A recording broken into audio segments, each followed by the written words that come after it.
To address the error code CH237 on an algae air conditioner, it's essential to understand what this code signifies.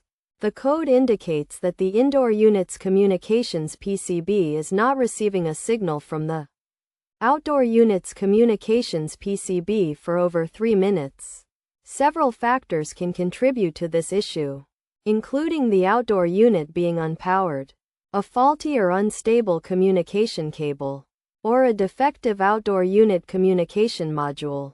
To resolve this problem, start by inspecting the outdoor unit to ensure it is powered on. Then, perform the auto-addressing process and verify its success. Next, examine the outdoor unit communication module to confirm it is correctly installed. If necessary, reinstall the module and re-establish the connections. It's also crucial to check the communication cable for any damage and ensure it is securely connected. If the cable's condition is uncertain, consider replacing it. By following these steps, the error code CH237 can be effectively addressed.